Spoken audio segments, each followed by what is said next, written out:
Hi all, xylem teaching എക്സാംസിൻ്റെ പുതിയൊരു YouTube വീഡിയോയിലേക്ക് എല്ലാവർക്കും സ്വാഗതം.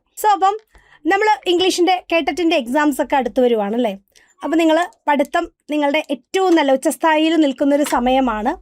ആ സമയത്ത് ഗ്രാമറിൻ്റെ ചെറിയൊരു ഭാഗം, അതായത് എല്ലാ പരീക്ഷകൾക്കും ചോദിക്കാൻ സാധ്യതയുള്ള വളരെ പ്രധാനപ്പെട്ട എന്നാൽ വളരെ എളുപ്പത്തിലുള്ള ഒരു കാര്യം അതുമായിട്ടാണ് ഇന്ന് നിങ്ങളുടെ മുൻപിലേക്ക് വന്നിരിക്കുന്നത്. നിങ്ങൾക്ക് എല്ലാവർക്കും അറിയാം അല്ലേ. ഇപ്പം തമ്പ് കാണുമ്പോൾ നിങ്ങൾക്ക് തോന്നും ഇതെന്താ ഇവിടെ വെള്ളത്തെപ്പറ്റി പറയാനാണോ വന്നിരിക്കുന്നതെന്ന്.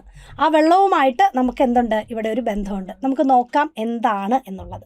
ഓക്കെ, ഈ 6 പേരെ നിങ്ങൾക്ക് നല്ല പരിചയം ഉണ്ടാകും. Little, a little, the little, അതുപോലെ തന്നെ few, a few, the few. 6 പേരല്ലേ. ഇവരെ കാണുമ്പോൾ തന്നെ നമുക്കറിയാം ഇവർ 6 പേരും ആരാണ്, അഡ്ജക്റ്റീവ്സ് ആണ് എന്ന് നമുക്കറിയാം. അഡ്ജക്റ്റീവ്സ് എന്ന് പറഞ്ഞാൽ എന്താണ്? ഒരു നൗണിനെ ക്വാളിഫൈ ചെയ്യാനായിട്ട് നമ്മൾ ഉപയോഗിക്കുന്ന വേർഡ്സ്, അവയെയാണ് നമ്മൾ എന്ത് പറയുന്നത്, അഡ്ജക്റ്റീവ്സ് എന്ന് പറയുന്നത് അല്ലേ. അപ്പം little, a little, the little എന്ന് പറയുന്നതും few, a few, the few എന്ന് പറയുന്നതും എന്താണ്, അഡ്ജക്റ്റീവ്സ് ആണ്. ഇനി എന്താണ് ഇവ തമ്മിലുള്ള വ്യത്യാസം, അല്ലെങ്കിൽ ഇവരെ നമ്മൾ എവിടെയാണ് ഉപയോഗിക്കേണ്ടത് എന്നുള്ളതാണ് നമ്മൾ നോക്കാൻ പോകുന്നത്. ഇതിൽ നിങ്ങൾ ഏറ്റവും ആദ്യമായിട്ട് ഓർത്തിരിക്കേണ്ട ഏറ്റവും പ്രധാനപ്പെട്ട കാര്യം എന്ന് പറയുന്നത് little, a little, the little, ഇത് മൂന്നും നമ്മൾ എപ്പോഴും ഉപയോഗിക്കേണ്ടത് അൺകൗണ്ടബിൾ നൗൺസിൻ്റെ കൂടെയാണ്. ഇതാണ് ഏറ്റവും പ്രധാനപ്പെട്ട കാര്യം ഓർത്തിരിക്കേണ്ടത്. എന്താണ്? അൺകൗണ്ടബിൾ നൗൺസിൻ്റെ കൂടെ മാത്രമേ നമുക്ക് ആരെ ഉപയോഗിക്കാമുള്ളൂ, little, a little, the little, ഇത് മൂന്നിനെയും ഉപയോഗിക്കാമുള്ളൂ. അതേസമയത്ത് few, a few, the few, ഇത് മൂന്നുമാണെങ്കിൽ നമ്മൾ എപ്പോഴും ഉപയോഗിക്കുന്നത് ആരുടെ കൂടെയാണ്, കൗണ്ടബിൾ നൗൺസിൻ്റെ കൂടെയാണ്. അപ്പം little, a little, the little, ഇത് മൂന്നും അൺകൗണ്ടബിൾ നൗൺസിൻ്റെ കൂടെയും, അതേസമയത്ത് few, a few, the few, ഇത് മൂന്നുമാണെങ്കിൽ നമ്മൾ ഉപയോഗിക്കുന്നത് കൗണ്ടബിൾ നൗൺസിൻ്റെ കൂടെയുമാണ്. അപ്പം ഏറ്റവും പ്രധാനപ്പെട്ട കാര്യമാണ് നമ്മളിപ്പോൾ പറഞ്ഞത്. ഇനി അടുത്തത് നമ്മൾ ഓർത്തിരിക്കേണ്ടത് എന്താണ് ഇവയുടെ മീനിങ് എന്നുള്ളതാണ്. നമുക്കറിയാം ലിറ്റിൽ എന്ന് പറയുന്നതും അതുപോലെ തന്നെ അടുത്ത സെക്ഷനിൽ ആദ്യത്തെ ആളായ ഫ്യൂ എന്ന് പറയുന്നതും ഇത് രണ്ടും നെഗറ്റീവ് വേർഡ്സ് ആണ് എന്ന് നമുക്കറിയാം അല്ലേ. നെഗറ്റീവ് വേർഡ്സ് എന്ന് പറയുമ്പോൾ ഒരു നെഗറ്റീവ് മീനിങ്ങിനെയാണ് തരേണ്ടത്. സോ ഇവിടുത്തെ നെഗറ്റീവ് മീനിങ് എന്ന് പറയുന്നത് ഒട്ടും തന്നെ ഇല്ല. ഉണ്ടോ എന്ന് ചോദിച്ചാൽ ഉണ്ട്, എന്നാൽ ഇല്ലേ എന്ന് ചോദിച്ചാൽ ഇല്ല. അതാണ് നമ്മൾ പറയുന്നത് ഒട്ടും തന്നെ ഇല്ല. ഇപ്പം ഒരു കപ്പില് വെള്ളമുണ്ടോ, ഒരു തുള്ളി വെള്ളമുണ്ടെന്ന് വിചാരിക്കുക.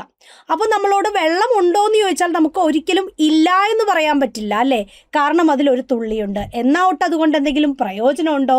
ഇല്ല. അപ്പം എല്ലായിടത്തും വെള്ളം എന്നാവട്ടെ കുടിക്കാൻ ഒരു തരി ഇല്ല താനും. അപ്പം അതാണ് നമുക്ക് പറയുന്നത് ലിറ്റിൽ, ഫ്യൂ. അപ്പോൾ ഈ രണ്ടും നെഗറ്റീവ് വേർഡ്സ് ആണ്. ഇതിൻ്റെ അർത്ഥം ഹാർഡ്ലി എനി, ഒട്ടും തന്നെ ഇല്ല എന്നുള്ളതാണ്. അങ്ങനെയാണെങ്കിൽ എ ലിറ്റിലും എ ഫ്യൂവും ഇവരുടെ രണ്ടുപേരുടെയും അർത്ഥമാണ് സം അഥവാ കുറച്ച് എന്നുള്ളത്. എ ലിറ്റിലിൻ്റെയും എ ഫ്യൂവിൻ്റെയും അർത്ഥമാണ് കുറച്ച് എന്നുള്ളത്.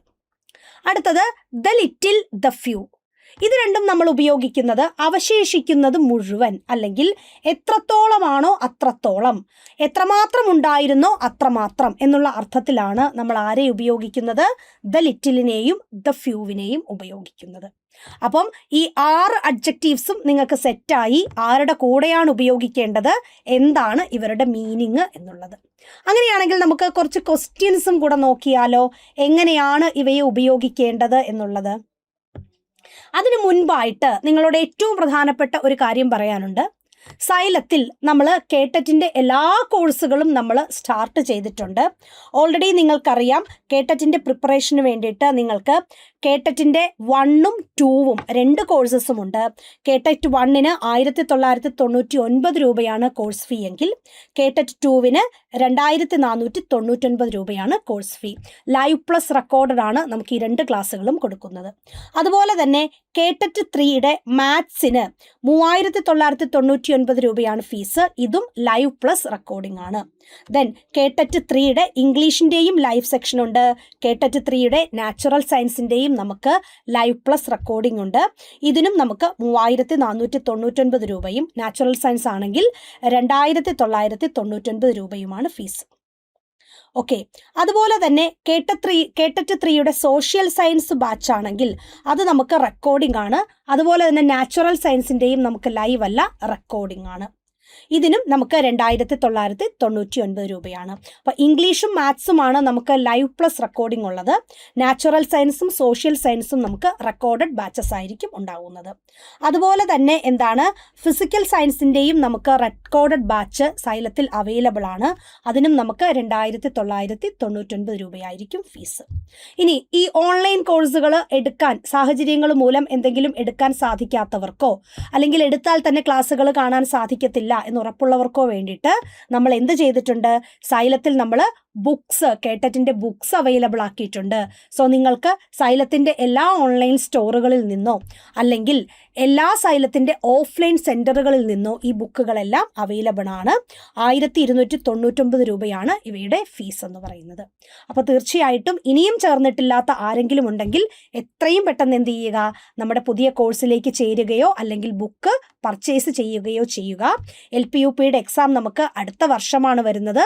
അതിന് മുൻപായിട്ട് നമ്മൾ എന്ത് ചെയ്യണം, കേട്ടറ്റിൻ്റെ എക്സാംസ് ക്വാളിഫൈ ചെയ്തിരിക്കണം. ഓക്കെ, അപ്പോൾ നമ്മൾ വീണ്ടും നമ്മുടെ അഡ്ജക്റ്റീവ്സിലേക്ക് പോകുവാണ്. നമുക്കതിൻ്റെ ക്വസ്റ്റ്യൻസിലേക്ക് നോക്കാം. Kindly allow me to say dash words. Kindly allow me to say dash words. ഇവിടെ നമുക്ക് കാണുമ്പോഴേ അറിയാം ആരാണ് ഇവിടെ. വേർഡ്സ് എന്ന് പറയുന്ന നൗണിൻ്റെ കൂടെയാണ് നമ്മൾ അഡ്ജക്റ്റീവിനെ ഉപയോഗിക്കേണ്ടത് അല്ലേ. വേർഡ്സ് എന്ന് പറയുമ്പോഴേ നമുക്കറിയാം അതൊരു കൗണ്ടബിൾ നൗൺ ആണ്. കൗണ്ടബിൾ നൗൺ ആയതുകൊണ്ട് തന്നെ നമുക്കറിയാം ദ ലിറ്റിലും എ ലിറ്റിലും നമുക്കിവിടെ പറ്റില്ല. ഇനി അവിടെയുള്ളത് ദ ഫ്യൂവും എ ഫ്യൂവുമാണ്. മീനിങ്ങിലൂടെ നമുക്കറിയാം കുറച്ച് വേർഡ്സ് പറയാൻ എന്നെ അനുവദിക്കൂ എന്നാണ് അല്ലേ. അപ്പോൾ നമ്മുടെ ആൻസർ എ ഫ്യൂ എന്നുള്ളതാണ്. നെക്സ്റ്റ് ചോദ്യം, there is dash water left in the pot. ഇവിടെ നമുക്ക് നൗണായിട്ട് വന്നിരിക്കുന്നത് വാട്ടർ ആണ്. വാട്ടർ എന്ന് പറയുന്നത് അൺകൗണ്ടബിൾ നൗൺ ആണ്. അൺകൗണ്ടബിൾ നൗൺ ആയതുകൊണ്ട് തന്നെ ഫസ്റ്റ് ഓപ്ഷനായ എ ഫ്യൂവും തേർഡ് ഓപ്ഷനായ ഫ്യൂവും നമുക്ക് പറ്റില്ല. കാരണം ഇത് രണ്ടും നമ്മൾ കൗണ്ടബിൾ നൗൺസിൻ്റെ കൂടെയാണ് ഉപയോഗിക്കുന്നത്. ഇനി നമുക്ക് ആരുണ്ട്, there is a little water left in the pot. അതായത് പോട്ടിൽ കുറച്ച് വാട്ടർ അവശേഷിക്കുന്നുണ്ട് എന്നുള്ളതാണ് നമ്മളുടെ answer. Next one, she had dash money with her and was starving. ഇവിടെ നമുക്ക് വന്നിരിക്കുന്ന നൗൺ ഏതാണ്, മണിയാണ്.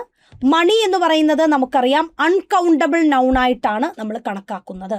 അതുകൊണ്ട് തന്നെ ഫ്യൂ പറ്റില്ല, ദ ഫ്യൂ പറ്റില്ല. ഇനി നമുക്കറിയാം ഈ സെന്റൻസിന്റെ ലാസ്റ്റ് നമ്മളോടൊരു ക്ലൂ തന്നിട്ടുണ്ട്. ഷീ വാസ് സ്റ്റാർവിങ് എന്ന് തന്നിട്ടുണ്ട് അല്ലേ. എന്ന് പറഞ്ഞാൽ അവള് വിശന്നിരിക്കുകയാണ്. വിശന്നിരിക്കുകയാണ് എന്ന് പറയുമ്പോൾ അവളുടെ കയ്യിൽ തീർച്ചയായിട്ടും എന്തുണ്ടാവില്ല, മണി ഉണ്ടാവില്ല. ഇല്ല എന്ന് കാണിക്കാൻ വേണ്ടി നമ്മൾ ആരെയാണ് കൊടുക്കേണ്ടത്, ലിറ്റിലാണ് ഉപയോഗിക്കേണ്ടത്. അപ്പം she had little money with her and was starving. Okay, next, dash grain they had was damaged by rain. എന്തായിരുന്നു, dash grain they had was damaged by rain. ഇവിടെ നമുക്കറിയാം ഗ്രെയിൻ ആണ് നൗൺ. ഗ്രെയിൻ എന്ന് പറയുന്നത് അൺകൗണ്ടബിൾ ആണ്. Uncountable ആയതുകൊണ്ട് തന്നെ third ഓപ്ഷനായ the ഫ്യൂവും fourth ഓപ്ഷനായ ഫ്യൂവും നമുക്ക് ആവശ്യമില്ല. ഇനിയുള്ളത് ദ ലിറ്റിലും എ ലിറ്റിലുമാണ്. എന്താ പറഞ്ഞിരിക്കുന്നത്, മഴയത്ത് നശിച്ചു പോയി, ഡാമേജ്ഡ് ആയിപ്പോയി. എന്ത്, ദേ ഹാഡ്, അവർക്കുണ്ടായിരുന്ന ഗ്രെയിൻ. അപ്പം ആ മീനിങ്ങിൽ നിന്ന് തന്നെ നമുക്ക് വ്യക്തമാണ് അവരുടെ കയ്യിൽ ഗ്രെയിൻ എന്തുണ്ടായിരുന്നോ ആ ഗ്രെയിൻ മൊത്തം എന്ത് ചെയ്തു, റെയിനിൽ ഡാമേജ്ഡ് ആയിപ്പോയി എന്നാണ് പറയുന്നത്. സോ എത്രയും ഉണ്ടായിരുന്നോ അത്രയും എന്നതിനെ സൂചിപ്പിക്കാൻ നമ്മൾ എന്ത് കൊടുക്കണം, ദ ലിറ്റിൽ. അപ്പം the little grain they had was damaged by rain. Next one, dash exams I have written last year were very tough. അതായത് ലാസ്റ്റ് ഇയറിൽ ഞാൻ എഴുതിയ എക്സാംസ് ഏതൊക്കെയാണോ അതെല്ലാം എന്തായിരുന്നു, വളരെ ടഫായിരുന്നു.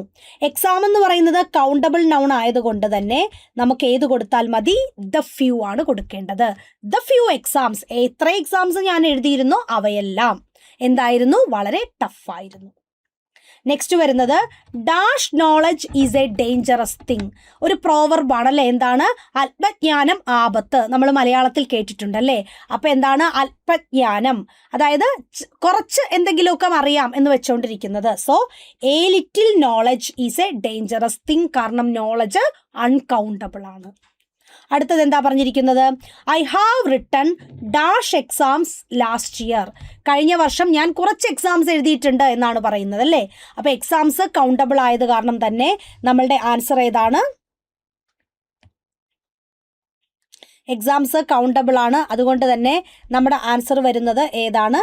ഇത് താഴത്ത് വരേണ്ട ഓപ്ഷനാണ്. ഓക്കെ, നമ്മുടെ ആൻസർ എ ഫ്യൂ എന്നുള്ളതാണ്. ഏതാണ്? എ ഫ്യൂ എന്നുള്ളതാണ് നമ്മളുടെ ആൻസർ. ഓക്കെ, അപ്പോൾ ഏറ്റവും പ്രധാനപ്പെട്ട ഒരു സെക്ഷനാണ് നമ്മൾ ഈ കുറഞ്ഞ സമയം കൊണ്ട് എടുത്തത്. ഹോപ്പ് നിങ്ങൾക്ക് എല്ലാവർക്കും കാര്യം ക്ലിയർ ആയി എന്ന് വിശ്വസിക്കുന്നു. ജസ്റ്റ് ഇത് മാത്രം നോക്കുക. നൗൺ കൗണ്ടബിൾ ആണോ അൺകൗണ്ടബിൾ ആണോ എന്ന് നോക്കുക. ദെൻ സെൻറ്റൻസിൻ്റെ മീനിങ്ങും നോക്കുക. വളരെ എളുപ്പത്തിൽ ചെയ്യാൻ സാധിക്കും. സോ അപ്പം ഇതേപോലെയുള്ള രസകരമായ എന്നാൽ അതേസമയം ഉപയോഗപ്രദമായ ടോപ്പിക്സുമായി നമുക്ക് വീണ്ടും കാണാം. Till then, thank you all. By.